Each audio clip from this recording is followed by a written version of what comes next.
दुनिया की सबसे बड़ी राजनीतिक पार्टी है और इसको ये खिताब कुछ सालों में ही मिला है। और जब से प्रधानमंत्री नरेंद्र मोदी सत्ता में आए हैं, बीजेपी का विस्तार कई राज्यों में हुआ है। उत्तर पूर्व के साथ साथ दक्षिण के राज्यों में भी बीजेपी काफी तेजी से आगे बढ़ी है। अब सवाल ये कि आखिर ऐसा क्यों? क्योंकि बीजेपी एक लक्ष्य हासिल करने के बाद बगैर थके, बगैर रुके और दूसरे लक्ष्य की ओर बढ़ जाती है और अगले चुनाव के लिए रणनीति बनाने में जुट जाती है। और यही चीज बीजेपी को दूसरे राजनीतिक दलों से अलग करती है। शायद इसीलिए बीजेपी को चुनाव मशीन भी कहा जाता है।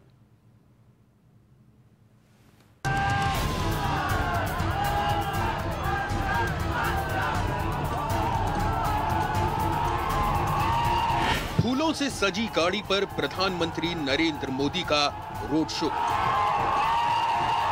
पीएम पर फूलों की बारिश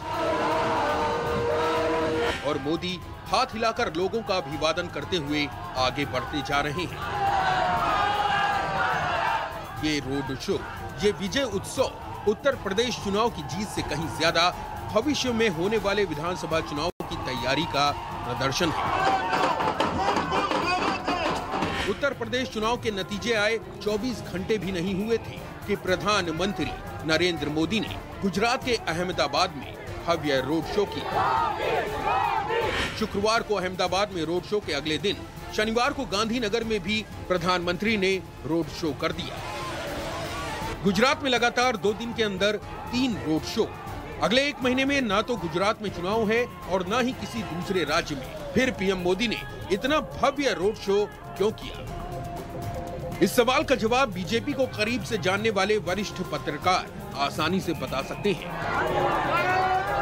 बीजेपी को एक ऐसी पार्टी माना जाता है जिसको कहा जाता है कि 24/7 365 डेज, यानी हर वक्त वो चुनावी मोड में रहते हैं। और बीजेपी के तमाम नेताओं ने जब नतीजे आ रहे थे, एग्जिट पोल आ रहे थे, उसी वक्त हमसे बातचीत में कहा था कि जल्द ही उनकी पार्टी अब गुजरात और उसके बाद 2024 के चुनावों के लिए तैयारी करने लगेगी, बैठक करने लगेगी। तो जाहिर सी बात है, इस मामले में बीजेपी सारे सियासी दलों से अव्वल पायदान पर है। गुजरात में अब से 8 महीने बाद नवंबर में चुनाव होने वाले हैं, लेकिन बीजेपी ने अभी से ही गुजरात चुनाव की तैयारी शुरू कर दी है और उसी तैयारी की झलक है ये रोड शो।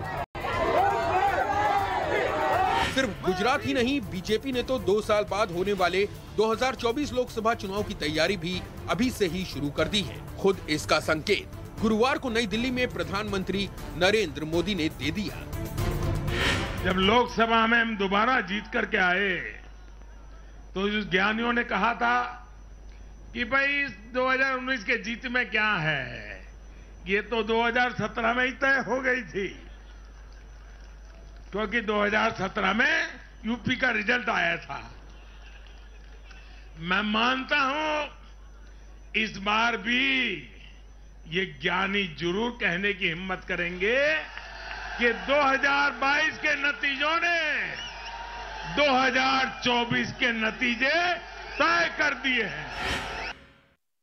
एक समय था जब भारतीय जनता पार्टी की पहचान अटल आडवाणी और मुरली मनोहर जोशी की तिकड़ी से हुआ करती थी। अब नई बीजेपी में यही जगह मोदी, अमित शाह और राजनाथ सिंह की तिकड़ी ने ले ली है। जब से मोदी और अमित शाह केंद्रीय नेतृत्व में आए हैं, भारतीय जनता पार्टी चुनाव लड़ने की एक मशीन बन गई है और इनके कार्यकाल में बीजेपी का बहुत तेजी से विस्तार हो रहा है। 2014 तक भारत का राजनीतिक नक्शा देखिए, जिसमें बीजेपी सिर्फ 7 राज्यों तक सीमित थी और देश की सिर्फ 31% आबादी पर शासन कर रही थी।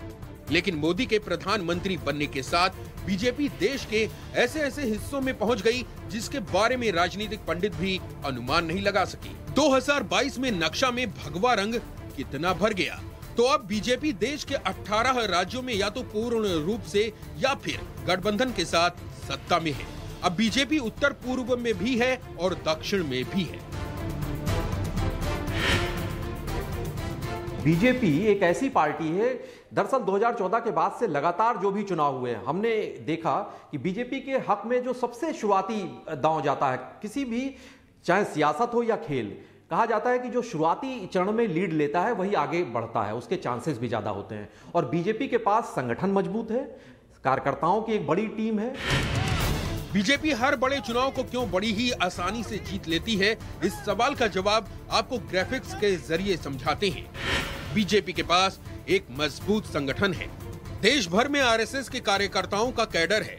महीनों पहले ही चुनाव की रणनीति तैयार होती है। बूथ लेवल तक की रणनीति पर काम होता है। प्रचार से लेकर मुद्दों तक से माहौल तैयार किया जाता है। सोशल मीडिया के हर मंच पर सबसे ज्यादा पहुंच भी है। चुनाव प्रचार में सोशल मीडिया के जरिए आम जनता के दिलों तक कैसे पहुंचना है, इसका एक उदाहरण यूपी विधानसभा चुनाव में देखने को मिला। गायिका नेहा सिंह राठौड़ ने अखिलेश यादव के समर्थन में यूपी में काबा गाना गाया था, लेकिन बीजेपी ने उस गाने को ही अपना चुनावी हथियार बनाते हुए उसी थीम पर नया गाना बना दिया। अरे बाबा के दरबार बा, खत्म रोजी गैर बा, हाथ रस के निर्णय जो हत लड़की के परिवार बा। अरे का बा। गोरखपुर से बीजेपी सांसद रवि किशन ने नेहा सिंह राठौड़ को जवाब देने के लिए गाना बनाया और वो गाना लोगों की जुबान पर चढ़ गया। काम बेमिसाल बा, जे कबो न रहल उ अब्बा, यूपी में सब्बा। बीजेपी ने अखिलेश यादव के मुख्यमंत्री योगी आदित्यनाथ पर तंज वाले बुलडोजर बाबा के बयान को अपने पक्ष में ऐसा भुनाया कि अब पूरे राज्य में योगी आदित्यनाथ की पहचान बुलडोजर बाबा के रूप में होने लगी है। चुनाव से पहले उत्तर प्रदेश में विपक्ष ने लखीमपुर खीरी हिंसा, किसान आंदोलन और कोरोना काल में अव्यवस्था का मुद्दा जोर शोर से उठाया था, लेकिन राम मंदिर निर्माण, हिंदुत्व, माफिया पर एक्शन और मुफ्त राशन के आगे विपक्ष के सारे मुद्दे हवा हो गए। कुल मिलाकर बीजेपी विपक्ष के हमलों से ही अपने लिए जीत की राह तैयार कर लेती है। ऐसा नहीं कि भारतीय जनता पार्टी कभी हारती नहीं। प्रधानमंत्री नरेंद्र मोदी के कार्यकाल में ही बीजेपी कई राज्यों में सत्ता से बाहर भी हुई है, लेकिन बीजेपी हार से हताश नहीं होती है, बल्कि अगले लक्ष्य की तरफ उत्साह से अपना अगला कदम बढ़ाती है। बीजेपी का लक्ष्य सिर्फ सत्ता में राज करने का नहीं, बल्कि सत्ता के जरिए सेवा का रहा है और वक्त वक्त पर पीएम मोदी बीजेपी के नेताओं को इसी सोच के साथ आगे बढ़ने की सलाह भी देते हैं। अब भाजपा को जहां जहां सेवा करने का मौका मिलेगा, हम हर योजना के जो हकदार हैं उनके लिए 100% सैचुरेशन, यानी काम को 100% पूरा करना, हर गरीब तक हर सरकारी योजना का लाभ पहुंचाना, ये 100% की कल्पना करना 2 दशक से ज्यादा समय सरकार का काम करने के बाद मैं कहता हूं, ये बहुत बड़ी हिम्मत की है मैंने।